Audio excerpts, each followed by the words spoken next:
Terangkat kita di sisi Allah. Majlis itu mengangkat kita. Apa yang diangkat? Dua. Yarfa'illahu alladhina. Nah, kata Nabi pasti akan kejadian. Lisan mengucapkan, pikiran menerjemahkan, hati meresapi. Nah, kapan itu bisa dinikmati? Kalau paham. Karena itu Abu Bakar As-Siddiq baru takbir sudah menangis saking pahamnya itu.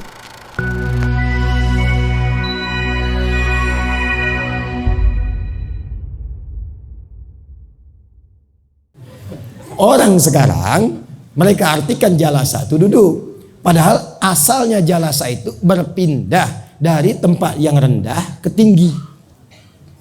Jadi kalau bapak, ibu, tuan, puan ini duduk di bawah di karpet. Saya minta pak, ibu pindah ke kursi tempat yang tinggi. Itu namanya jalasa.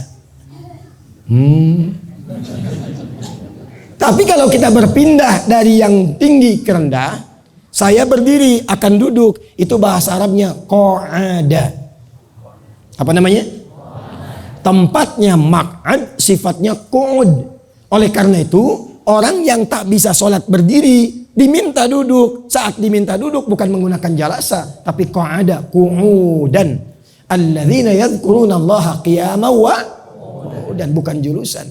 Nah, tempat yang mengangkat kita dari yang rendah ke tinggi, terangkat kita. Maka tempatnya disebut dengan majlis.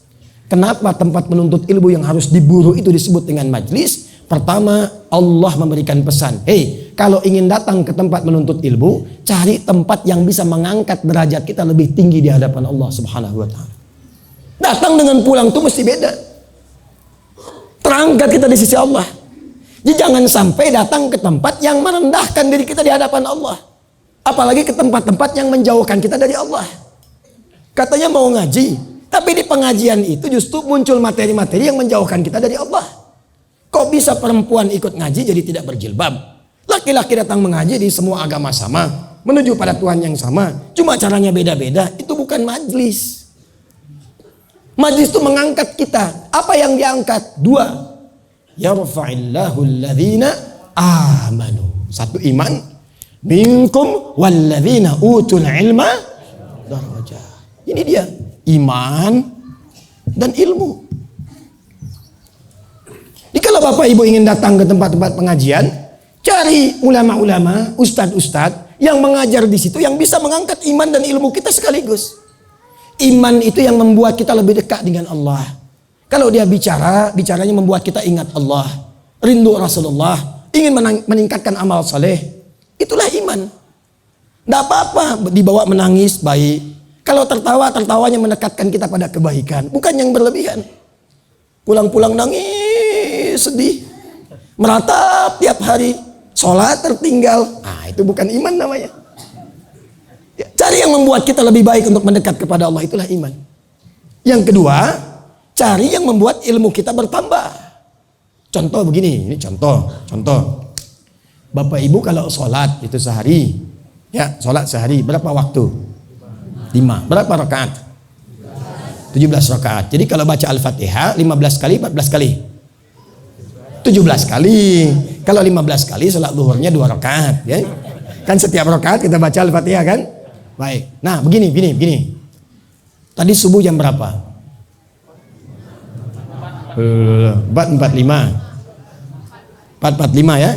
Alhamdulillah. Baru di Masjid Syuhada terjadi kesepakatan bulat tentang waktu salat subuh. Kemarin saya di Tanah Datar masih ada perbedaan pendapat. 4:45, 4:53, 4:43. Ya kita ambil tengah-tengah saja ya. Di sini semua sepakat, semua bulat. 4:4. Allahu Akbar, Allahu Akbar. 4:45 dipanggil. Sudah siap kita. Sudah bangun sebelumnya. Sudah siap menunaikan sholat. Itulah iman. Hanya problemnya begini. Saat akan menunaikan sholat kita khusyuk siap. Tapi begitu bertakbir, Allahu Akbar. Ini hari ini hujan tak ya? Jemuran di mana tadi taruh? Sendal tadi lupa di mana? Aduh, ada yang belum diupdate dalam handphone. Pernah begitu? Nah, kata Nabi pasti akan kejadian. Saya mau bagi rahasia, tapi di sini saja. Jangan diberitahu orang lain ya. Setuju? Setuju Bu? Bundokan doang setuju nih? Saya makan di restoran bundokan doang. Tapi harus bayar. Alhamdulillah. Iya. Tapi saya lihat luar biasa memang. Jadi kita nyari restoran dari yang sederhana sampai restoran siang malam ada. Ya, siang malam. Jadi kita ke Lampung ada restoran siang malam. Kemudian ada lagi sudah kumpul semua. Jadi ketika dilihat, oh siang sudah ada, pagi sore ada, saya lihat tuh. Pagi sore siang malam. Ada lagi orang mau bikin, pagi sore sudah ada, siang malam sudah ada, dia bikin begadang. Insya Allah, lengkaplah semua. Ya. Saya mau bagi rahasia. Baik, ibu dan bapak sekalian, kenapa tadi sampai ke rumah makan ya? Ada sesuatu yang sangat penting yang terkait dengan apa yang kita uraikan ini, khususnya tentang bab sholat tadi, antara iman dengan ilmu. Ada setan khusus. Ini rahasianya. Ada 9 jenis setan. Bukan 9 jenis kelokan dong. 9 jenis setan. Di antara setan itu ada yang disebut dengan khanzab namanya. Apa namanya? Khanzab itu setan khusus yang menggoda orang sholat saja. Ya, dia tak ikut ke pasar bu, setan pasar ada lagi. Ya betul, dia tak ikut ke tempat wudu, setan wudu ada lagi. Dia tak ikut ke kantor, setan kantor ada lagi. Namanya khanzab. Kata Nabi, "Idza udzina fa farra syaitanu wa alaihi dharat," atau kama qala Rasulullah sallallahu alaihi wasallam.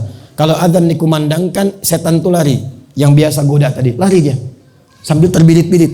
Makanya kalau adzan berkumandang, orang yang jarang sholat pun bisa mengingatkan, sudah adzan ya. Pernah begitu? Fa idza thuwiba fa'ada. Kalau adzan sudah selesai balik lagi. Makanya kadang tak sadar dijawab, baru adzan, belum qomat. Karena setannya balik lagi. Sampai ketika akan sholat, kita bisa fokus. Tapi saat bertakbir, wa idza kabbara fayaqulu syaitanu udhkur kadza udhkur kadza. Tapi ingat ini, sebelum takbir kita bisa fokus, tapi saat takbir Allahu Akbar, kata Nabi, setan itu akan membisikkan di pikiran dan jiwa orang sholat itu, ingat ini ya, ingat itu ya. Maka jadilah kita mengingat apa yang tidak ingin diingat. Belum selesai hadisnya. Hatta la yash'ural musalli kam raka'atan yusalli. Sampai ada orang sholat lupa berapa rakaat sedang menunaikan sholatnya. Oh kan? Subuh tadi berapa rakaat? Ada yang 3. Ada yang 1 rakaat. Itulah setan. Nah, bagaimana cara kita menepis godaan setan itu saat sedang sholat? Karena khusyuk itu dimulai sebelum sholat, berlangsung saat sholat, berakhir setelah sholat. Sebelum sholat ada babnya. Sedang sholat itu, bagaimana menepis godaan setan itu? Pakai ilmu. Apa ilmunya? Namanya ilmu tilawah. Ini dari Quran. Ilmu apa namanya? Tilawah. Ada qiraah, ada tilawah, itu beda. Jadi kalau qiraah itu asalnya secara umum membaca sesuatu tanpa menuntut memahami. Yang penting baca, tak harus paham, itu qiraah. Apa wahyu pertama turun? Iqra. Ya, perintahnya baca. Ya, Nabi tidak dituntut paham, baca aja dulu. Tapi kan Nabi nggak bisa baca, maka beliau jawab ma'ana biqari. Tapi kalau tilawah, tilawah itu punya 3 arti. Baca, pahami yang dibaca, setelah paham amalkan yang dipahami itu. Itulah tilawah. Orang yang baca Quran tanpa harus memahami isinya, maka disebut qori namanya. Maka kita sering dengar qori baca Quran kan? Tapi kalau ingin diterjemahkan kan di sampingnya ada orang lain. Ya, yang menerjemahkan itu siapa kita sebut? Sari asalnya cuma tilawah saja. Cuma mungkin yang pertama menerjemahkan Ibu Sari, makanya diberi nama Sari Tilawah. Kalau yang menerjemahkan namanya Pak Bagindo, mungkin Bagindo tidak. Nah, tilawah ini asalnya baca, pahami, amal. Kata perintahnya, kalau ikra itu untuk qiraah, kalau untuk tilawah utslu.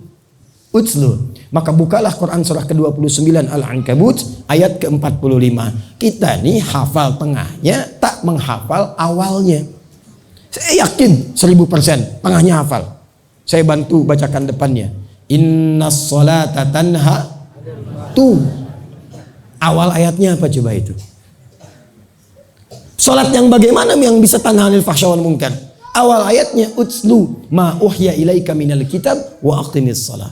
Sebelum sholat, kalau ingin khusyuk dalam menunaikan sholat itu salah satu caranya kata Quran, pahami dulu bacaan-bacaan sholat itu. Pelajari dulu gerakan-gerakan sholat itu.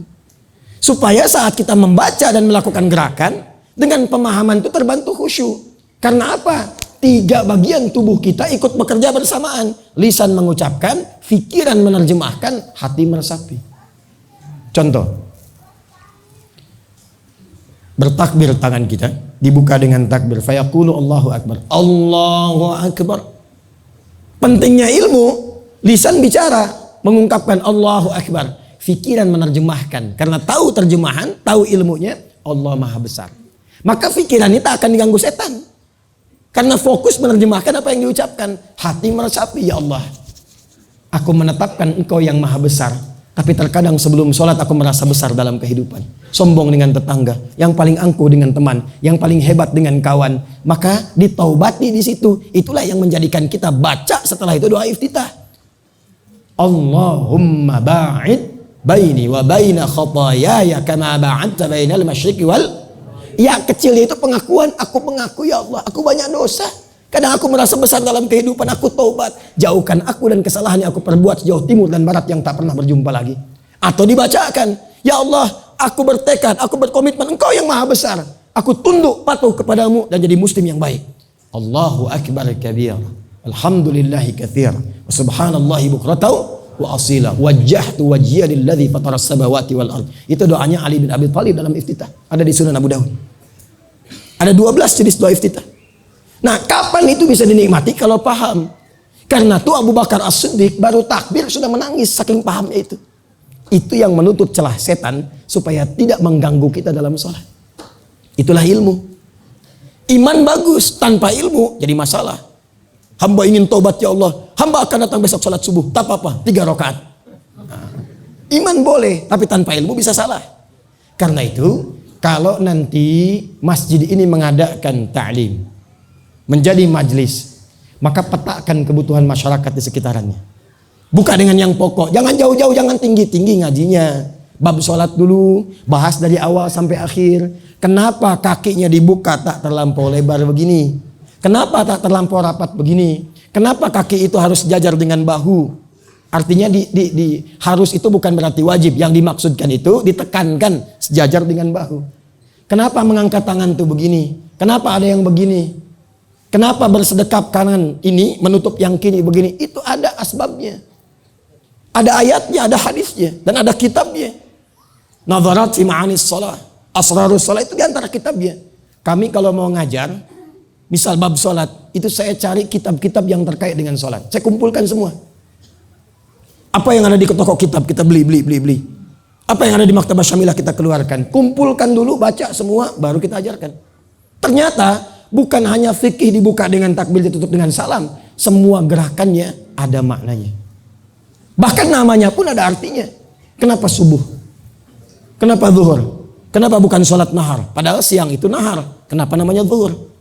Sore itu masa dalam bahasa Arab. Kenapa disebut asar?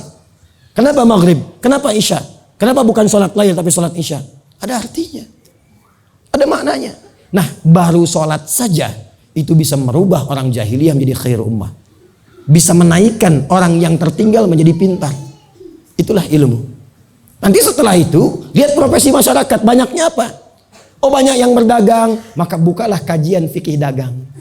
Bagaimana Nabi mengajarkan kita berdagang? Demi Allah saya katakan, tidak ada para pedagang di masa Nabi yang ikut arahan Nabi, kecuali orang itu menjadi orang yang paling kaya di masanya. Dan berkah.